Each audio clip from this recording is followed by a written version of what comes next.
Calendar Girl. This villain has a lot going on, and while some may assume she is simply a gender-swapped calendar man, not only is there more to it than that, but that's not entirely accurate. This villain has an association with another character, who some feel that it gets to the point where really she should bear that name instead, and that is the name of Mannikin. Mannikin is an obscure villain from the late Bronze Age of DC Comics. To examine whether she should or shouldn't have that name, we need to look at Calendar Girl as a whole in the episode in which she features Mean Seasons. Sorry, but you and I have a date with destiny.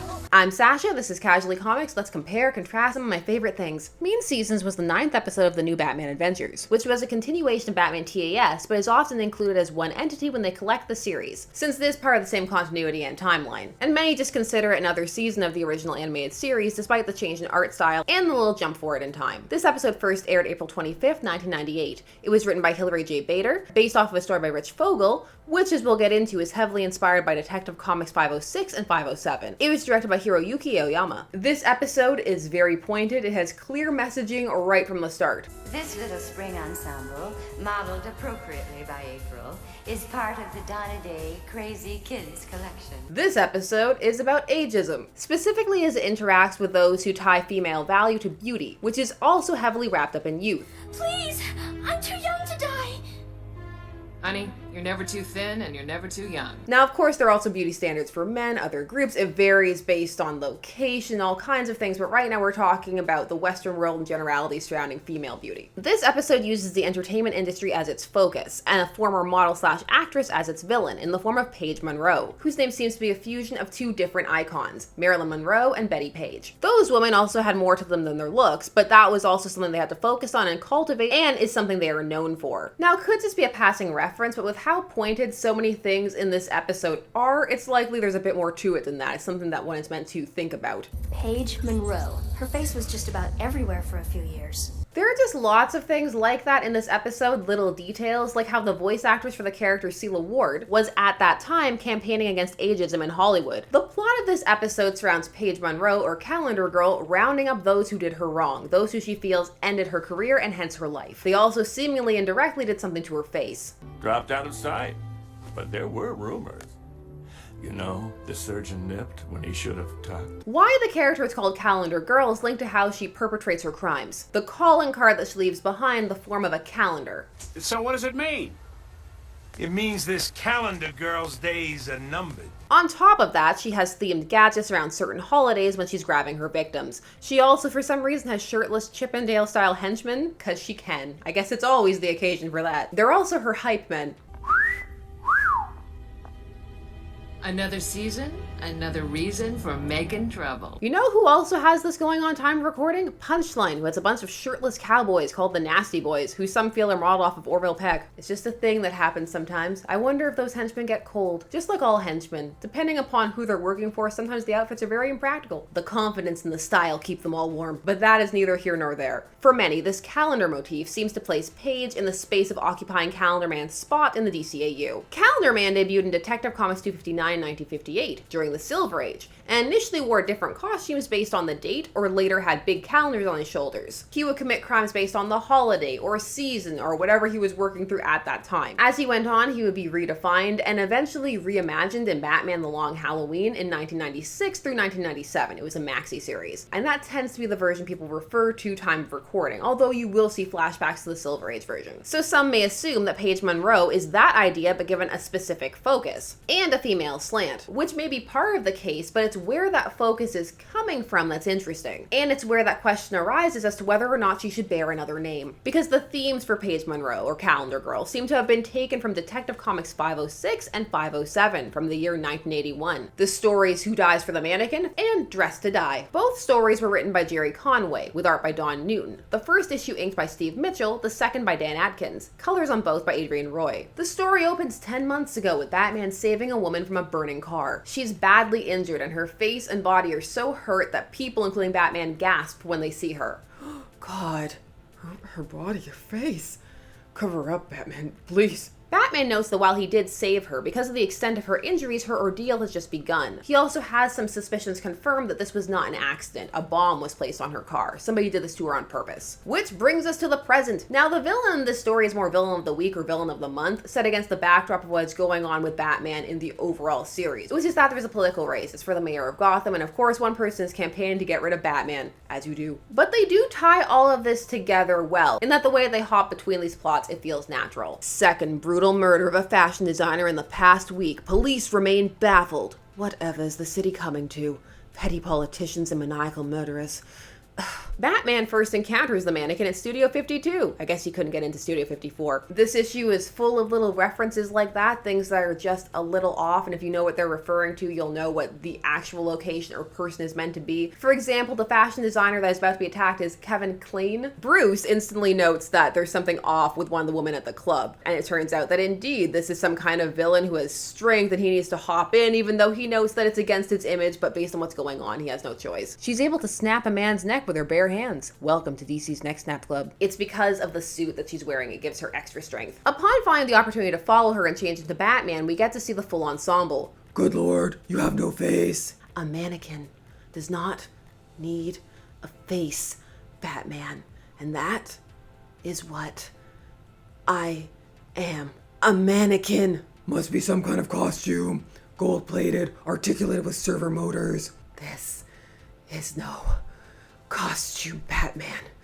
This is my life. Now, this fight does not go the best for Batman, but she doesn't finish him off, and instead she leaves her mask and her dress, which Batman is then able to take to Selina because she knows dresses and fashion. He figures she'll be able to help. She is able to identify the dress and the designer, and then Batman is able to infer that potentially this is the next victim. Houston. It's a Halston reference. So who on earth would want to murder me? Maybe someone who doesn't share your high opinion of yourself, Houston. How melodramatic. Do you think I'm a target for some maniac? The mannequin does indeed attack, and there is a cool set piece in the office where Batman can't discern which mannequin she is. It's no fighting a dinosaur set piece, but it's still cool. In the episode, Batman fights a dinosaur. Dinosaurs have been dead for millions of years, yet they still get parts in movies.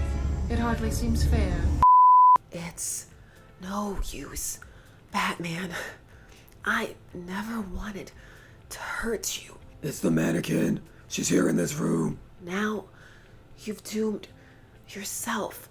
But where is she? Batman's confrontation with Mannikin leads to a couple of things which are revealed at the opening of the next issue, Dressed to Die, 507. One is that she can't be near flames. They've already hinted that she has difficulty breathing because of all the ellipses in between her speech, and this fire confirms it. We also learn her name, Miranda, because Houston says it. We also see that he is a coward, for he will not help Batman fight, instead hanging back. I mean, she does have the strength of 6 men, but he doesn't know that. For all he knows, it's just a gold-plated suit. Houston, I have come to kill you. Now, ultimately, she is driven off because of the flames, and Batman is able to take Houston to the hospital. And we are able, for the first time this issue, to see Miranda in her own space. And we see her home is full of images of her own face, her past glories, and see her sob as she gazes upon her burnt face. Yes, Victor. Yes, you warned me. You were right. Glass, Klein, Houston, they all used me. Note it says Klein there and not Klein like the last issue. The name was too close to the real designer. You see she's breathing better here because she's not wearing the full mask. Now I have become what they always thought I was. A fleshless thing. A mannequin. They made a monster. And they have paid for it with their lives. Bruce, meanwhile, tracks that information about Miranda. He learns that she's a model who came from West Germany, and that for a while she was everywhere. She was on the upward climb. She was about to become a star. That she just had this face. He learns that she did indeed model for all the people who have either died or been attacked. And most importantly, he learns that she was the woman that he rescued from the burning car. Now he has a motive. So from there, it's fairly standard. He goes undercover to save Houston, who's in the hospital, while she goes in disguise to try and finish him off, and they fight. Rise, Batman. It can only be you. Of course. There's something so haunting about the fact that she can't really breathe. I know it's meant to be because of the suit, but I can't help also thinking that shows that there was severe lung damage because of the burning, that it's more than just cosmetic damage, that she's potentially in a lot of pain. Let's rid ourselves of our disguises, Mannikin. The time for masks is at an end. For you, perhaps. Not for me. When Batman manages to defeat her by gunking up her exoskeleton, which doesn't have the best breathability, she begs her brother who has been helping her to let her die. We learn that it was Houston who planted the bomb because he was jealous of her career and her beauty and that she was going to leave him. And so basically he took away her ability to do that. Your sick jealousy destroyed 3 lives, Houston. The scars that marred Miranda's beauty are nothing compared to the ugliness of your soul. So there are a lot of similarities here. Both stories deal with the leads taking vengeance on people inside the fashion and entertainment industries for wrongs done to them in their past. The classic story takes a more traditional approach in having Miranda's face actually be injured. So there is still messaging a woman having to navigate the world using beauty as currency and what it means when that is denied them. However, instead of that being the entire focus of the whole issue or both issues, it's more in the background. And it's also wrapped up more inside of a personal vengeance story, so one has to dig a little bit to get there. Whereas in the television episode, it's the main focus of everything, also because that doesn't have to hop back to what's going on in the rest of the Batman mythos and universe. It also flips the script by not having Paige's face be scarred or hurt. Instead, her scars are mental. The internalization of all the messaging coupled with the decline of her career, making her view herself as ugly and worthless, causing her to lash out at those around her. Both women live in reminders of their past with the images of themselves surrounding them, and both are haunted by their faces. We're ready when you are. Idiot!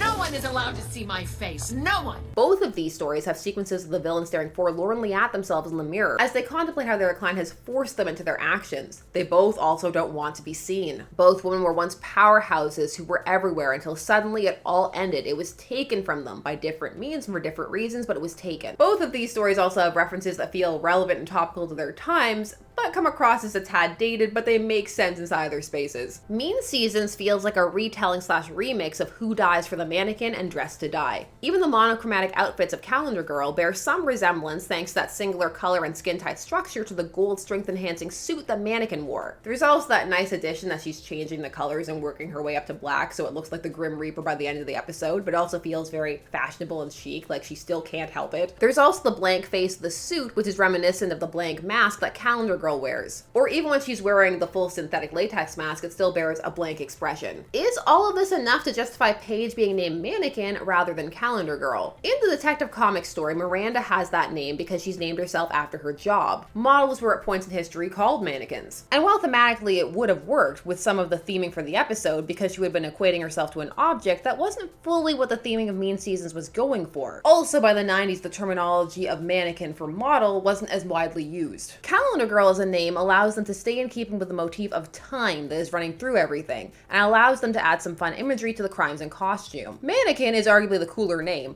though Calendar Girl also has the irony of putting girl in her name when the issue is that she's being viewed as too old by the industry. What rankles some is that there are so many elements from Miranda slash Mannikin in this story, and it feels at points that they can go unacknowledged. Mean Seasons is a very good update on the original Detective Comics stories. It focuses in and updates the issues, adding layers to them, and it's a strong touch having her still be beautiful. It adds an element of dysphoria to the proceedings. Although, I've always felt personally, and this is a me thing, that last line from Batman, She's beautiful. She can't see that anymore.